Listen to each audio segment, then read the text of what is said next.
Earlier, I spoke to former Russian MP and diplomat Natalya Narochnitskaya. I asked her how appalled she was by what she was witnessing in Ukraine right now. I'm much more surprised how the West could totally ignore the killing, murder of Russian people in Donetsk that was going on in 8 years. I know no matter what I say, you will be on the side of Ukrainians saying that Russians are murderers, etc. But because the information picture on your TV is totally different from the information picture on our TV. That's why it's a conversation between them. That may very well be the case, Natalya. Maybe you're not seeing the full picture in Russia. But as a mother, perhaps a grandmother, I just ask you, do you have any sympathy when 6-year-old girls are killed by shells? Oh, I do have great sympathy because I'm a mother and I'm a grandmother. And of course, I take the whole situation as a drama.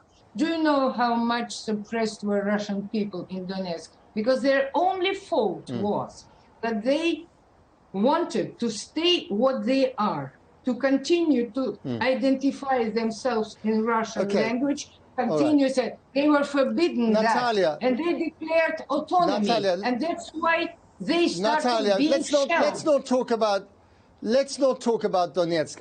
Let me ask you this very simply: are there Ukrainian tanks in Moscow right now or St. Petersburg shelling Russian civilians? Yes or no? No, in Moscow, no. But in Donetsk, yes. No, but in Donetsk, yes. But there are Russian. Yes. But there are.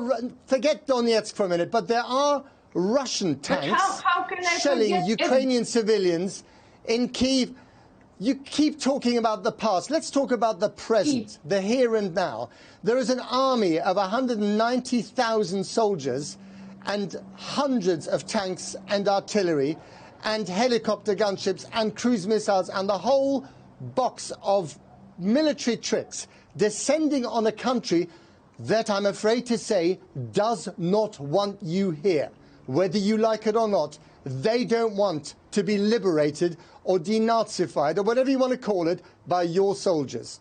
My dear counterpart, you chose to say that you agree with the desire for some people or authorities of these people to stay Nazis. I wonder what you think will this lead to? What's the end game here? Because even if you flatten this country and you occupy it, you're not going to have people welcome you with flowers. So how does this end, Natalya?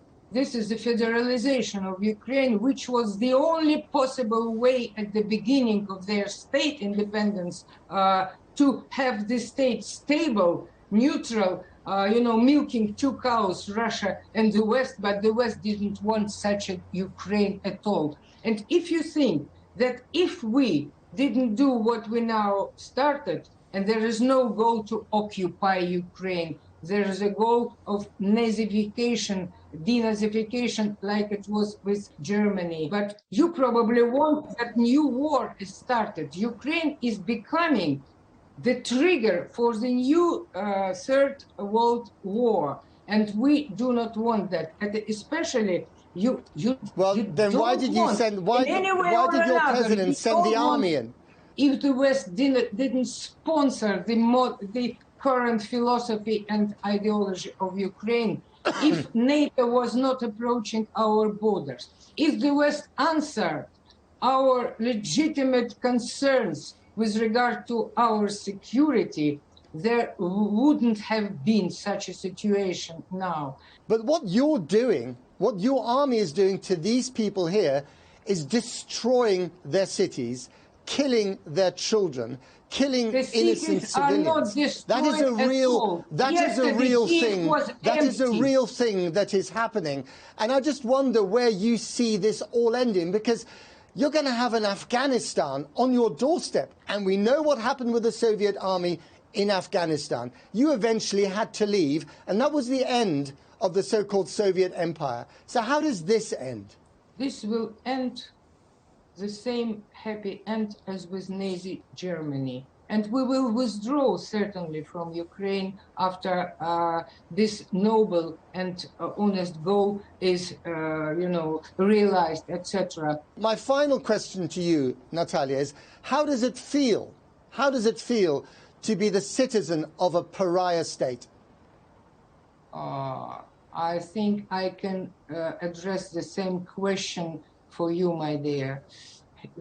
The country who supports any terrorists in Chechnya, terrorists in Kosovo, and even recognizing this terrorist, center in Europe. Russian army doesn't commit atrocities. Of course, it is shelling, and some people died. But war is war, of course, and it is a drama. And for me, it's also a drama because the graves of my grandfather lie in the Chernigov region in Ukraine. Natalya, finally, it may be a drama for you sitting in your study in Moscow. It's a lot more than a drama for the people getting killed on the ground in Ukraine. But I'm going to leave it there. Natalya Narochnitskaya, thank you very much indeed. This interview is now over. It is now over. Thank you.